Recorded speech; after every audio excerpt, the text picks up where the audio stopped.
자, 이번엔 유정복 인천시장에게로 좀 시선을 옮겨보면 유정복 시장이 뉴 홍콩시티 프로젝트의 하나로 서부 수도권 연합 구축을 제시했습니다.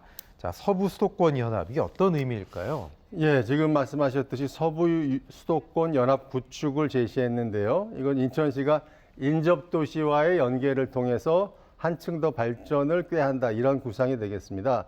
서부 수도권 연합은 인천과 생활권을 공유하는 경기도, 부천, 김포, 시흥, 안산 등 인접도시와 인구를 약 550만 정도 규모의 이른바 서부 벨트를 조성하겠다는 구상인데요. 이들 지역과 경제, 사회적으로 연대를 해서 도시 경쟁력을 높임과 동시에 인천시가 초광역 지방자치단체를 선도하겠다라는 구상입니다. 네. 사실 이것은 이번이 처음이 아니고 이전 그 시장 지방선거 때도 몇 명의 후보들이 비슷한 공약을 내기도 했었는데요. 메가시티가 비슷한 메가시티 개념이겠죠? 구상, 500만 인구 네. 구상 이런 것들이 예. 있었죠. 하지만 무엇보다도 이게 잘 추진이 안 됐던 것이 이러한 그 경기도 지역들에서 마치 인천에 흡수되는 것 같은 예. 그런 생각을 갖기 때문에 반대하는 의견들이 많아서 이런 것들이 제대로 안 됐는데 앞으로 이런 것들을 어떻게 극복할 것인가가 최대 과제가 되리라고 생각이 듭니다. 네. 이 서부 수도권 연합 구축 문제와 함께 또 힘을 줘 발언한 게 계양 테크노밸리입니다. 그렇습니다. 지난 비에 피해가 있을까봐 유정복 시장이 좀 마음도 많이 쓴 것 같아요. 네, 그렇습니다. 계양 테크노밸리를 좀 설명드리면 계양구의 규련동과 동양동, 박촌동 등 333만 평방미터에 LH공사, 한국토지주택공사가 80%의 지분을 갖고 인천도시공사가 20% 지분을 가져서 약 3조 5천여억 원을 투입을 해서 공공주택 약 9천 가구를 포함한 총주택 1만 6,640호를 공급하고요. 동시에 75만 평방미터의 도시첨단 산업단지를 조성하는 대규모 프로젝트가 되겠습니다. 유정복 시장은 지난 12일 태풍 카눈이 북상하는 가운데 이런 계양 테크노밸리 현장을 찾았고요. 거기서 현안을 점검하고 속도감 있게 사업을 추진할 것을 지시했다라고 합니다.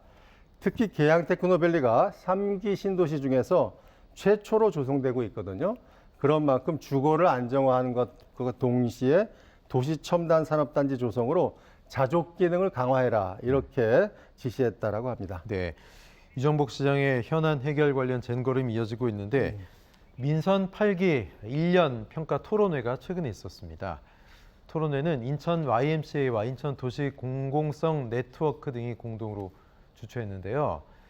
자, 인천을 세계 초인류 도시로 만든다는 성장 담론에만 매몰이 되어 있다. 수도권 매립지 종료 위한 인천시의 구체적인 노력과 강력한 의지를 밝힐 때다. 주민 참여 예산제가 축소돼 직접 민주주의가 후퇴됐다. 다시 확대해야 된다. 이런 내용들이 좀 들어가 있었던 것 같습니다. 어떻게 생각하십니까? 쓴소리는 받아들여야 되고요. 또 반응을 좀 보여야 될 텐데요. 네, 세 가지 포인트 정도가 일리가 있다라고 네. 생각을 하는데요. 제가 보기에는 우선 제일포 르네상스와 뉴홍콩시티와 같은 유 시장의 공약이 성장 담론에만 매몰돼 있다. 뉴홍콩시티를 보면은 인천의 경쟁력과 도시의 가치를 홍콩이나 싱가포르 정도로 굉장히 끌어올리겠다는 거거든요.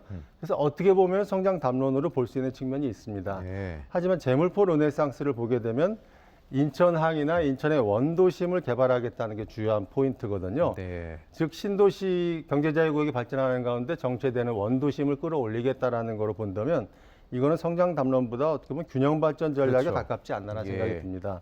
또 하나 두 번째 포인트로 있었던 수도권 매립지 종료 관련해서는 여러 관점이 있겠습니다만 지난 박남춘 시정부 때 추진했던 인천 자체 매립지가 아니라 원래 인천, 서울, 경기, 환경부 사자가 합의했던 대체 매립지로 가서 임기 내에 이런 것들을 종료를 마무리 짓는 그런 쪽에 정책을 추진한 유정복 시장의 방향은 저는 맞는 방향이라고 생각이 됩니다. 그리고 세 번째 포인트에 있었던 시민단체들이 유정복 시장이 주민참여 예산을 축소시켜서 직접 민주주의를 후퇴시켰고 따라서 주민참여 예산을 확대시켜야 한다는 이 주장은 저는 좀 잘못된 주장이라고 생각합니다. 네. 왜냐하면 지난 박남춘 시정부에서 1,000억 원 이상의 주민참여 예산을 집행을 했거든요. 근데 지난해 인천시 감사 결과를 보면은 그 중에서 절반 이상이 불법과 편법으로 편성되고 집행된 게 밝혀졌습니다. 문제가 좀 있었군요. 그러니까 예. 거기에는 특히 인천의 대표적 시민단체가 깊숙이 연관돼 있었거든요. 따라서 이러한 문제들을 먼저 제대로 짚고 바로 잡고 제도를 개선하는 것이 우선되어야 할 것이라고 생각이 됩니다. 알겠습니다.